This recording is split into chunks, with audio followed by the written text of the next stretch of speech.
Thank you banget buat kalian yang udah ngeklik video ini. Aku minta banget untuk tekan tombol subscribe-nya di bawah, nyalakan juga lonceng notifikasinya agar kalian tidak ketinggalan video-video dari aku.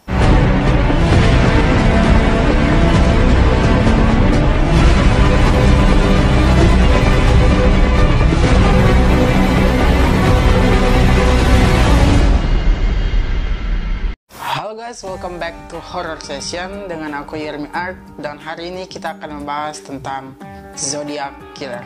Korea Selatan merupakan salah satu negara yang paling maju di Asia, dan rencananya taman hiburan Universal Studio yang keempat akan dibangun di Korea Selatan, tepatnya di kota Hwaseong. Lalu apa hubungan kisah kali ini dengan kota Hwaseong? Jadi, Hwaseong adalah salah satu kota yang berada di provinsi Gyeonggi, berjarak 42 km dari Seoul. Kota ini menyimpan sejarah kelam sejak 1986 hingga 1991. Kota ini diliputi ketakutan massal karena menjadi lokasi pembunuhan banyak wanita.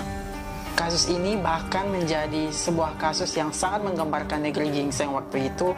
Bahkan kepolisian Korsel menurunkan lebih dari 2 juta personel kepolisian untuk menyelidiki kasus ini. Dan itu merupakan jumlah terbanyak sepanjang sejarah kepolisian Korsel dalam menangani satu kasus saja. Pelaku dari perbuatan keji ini adalah seorang pria yang bernama Lee Chon-jae. Jadi, Lee Chon-jae ini mengawali aksinya pada tahun 1986, tepatnya pada tanggal 15 September. Korban pertamanya adalah seorang nenek-nenek yang berusia 71 tahun. Nenek tersebut dilaporkan hilang dan ditemukan 5 hari setelah itu dalam kondisi yang sudah tidak bernyawa, dan ditemukan pula tanda-tanda pemerkosaan yang ada di tubuh nenek tersebut. Orang nafsuan banget ya, nenek-nenek aja dilahap. Sebulan kemudian, masih di wilayah yang sama, yaitu pada tanggal 20 Oktober, ditemukan kembali seorang wanita yang mati. Namun korban kali ini yaitu wanita yang berusia 21 tahun. Korban ditemukan dalam keadaan telanjang dan tubuh disayat, serta terdapat tanda-tanda pemerkosaan, dan juga dia dicekik menggunakan stockingnya. Berselang pada bulan Desember, yaitu pada tanggal 12 Desember, ditemukan kembali korban wanita berusia 25 tahun yang tidak jauh dari tempat tinggalnya.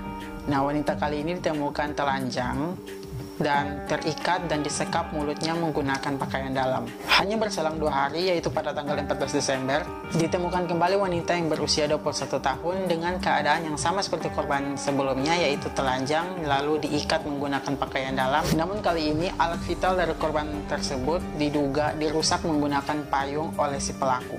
Berpindah pada tahun 1987, yaitu pada tanggal 10 Januari, Lee kembali memperkosa seorang siswi berusia 18 tahun dan lagi-lagi dibunuh menggunakan pakaian dalam. 2 Mei 1987 kembali ditemukan seorang wanita berusia 29 tahun tewas dalam kondisi bugil, dan ditemukan juga sperma yang ada di tubuh korban tersebut. Setelah diam 14 tahun, si Lee ini kumat lagi nih di tahun 1988. Pada tahun ini orang Korsel tuh lagi senang-senang banget karena bakal diadain sebuah Olimpik pertama di Korea gitu.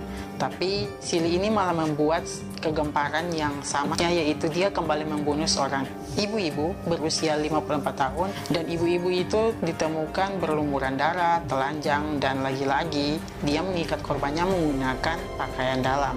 Mungkin si Lee ini sudah sangat terobsesi mengikat para korbannya menggunakan pakaian dalam. Pada tahun 1990, tepatnya pada tanggal 15 November, si Lee ini memperkosa seorang siswi yang masih muda banget, yaitu berusia 14 tahun, yang kemudian dibunuhnya menggunakan stocking dari siswi tersebut. Berpindah ke tahun 1991, yaitu pada tanggal 3 April, si Lee kembali memperkosa seorang nenek berusia 69 tahun. Dan ini adalah pembunuhan terakhirnya di kota Hwaseong, karena setelah pembunuhan ini, Lee pindah ke kota Cheongju. Setelah kasus ini, polisi berusaha mencari pelaku di balik semua ini. Tetapi lagi-lagi karena keterbatasan sistem pemeriksaan DNA waktu itu, dari 21.000 pencocokan sidik jari, Lee tidak pernah masuk ke dalam daftar tersangka. Hingga pada tahun 1994, Lee ditangkap karena memperkosa adik iparnya sendiri. Kan jahat banget ya. Lee mengajak adik iparnya yang waktu itu baru berumur 19 tahun ke rumahnya yang berada di Cheongjong dengan alasan untuk bantu-bantu bersihin rumah dan masak-masak buat dia, karena emang istrinya Lee ini udah nggak ada, sehingga dia butuh orang untuk bantu-bantu di rumahnya. Tapi bukannya adiknya itu bantu-bantu atau masakin buat Lee, adiknya ini malah dibius dan diperkosa, lalu dicekik hingga meninggal dunia. Kan gila ya, istilahnya habis manis setelah dibuang. Singkat cerita, setelah membunuh adik iparnya, si Lee pergi ke kantor polisi untuk melaporkan bahwa adik iparnya itu hilang. Namun berjelang beberapa jam setelah dilaporkan bahwa adiknya hilang, adiknya malah ditemukan sudah tidak bernyawa. Akhirnya polisi curiga terhadap Lee, lalu si Lee ini ditangkap dan dihakimi lalu dijatuhi hukuman mati. Namun pada tahun 1995 Mahkamah Agung Korsel menjatuhkan dan mengubah hukumannya menjadi penjara seumur hidup. Setelah 33 tahun lamanya, tepatnya pada bulan September 2019, kasus Lee kembali diusik dan ditemukan kebenarannya. Pihak kepolisian Korea Selatan mengumumkan bahwa mereka menemukan bukti kuat tentang pelaku utama pembunuhan Hwasong. Dan ini membuat seluruh kota Hwasong itu gempar, karena ini kasus itu udah lama, tapi akhirnya temukan gitu. Berdasarkan penyelidikan DNA, polisi menemukan ciri-ciri yang sama persis dengan si Lee.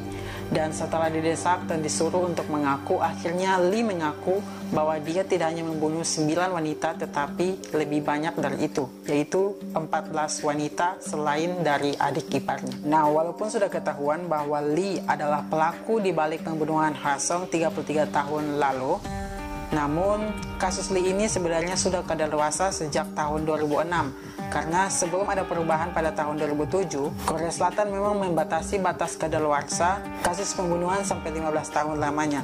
Itu berarti si Lee ini sudah aman sejak tahun 2006.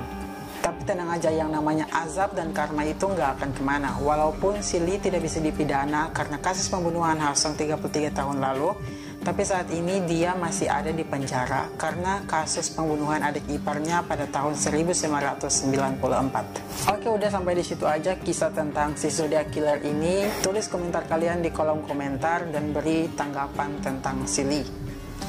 Oke, sampai di sini aja guys. Thank you and see you next video.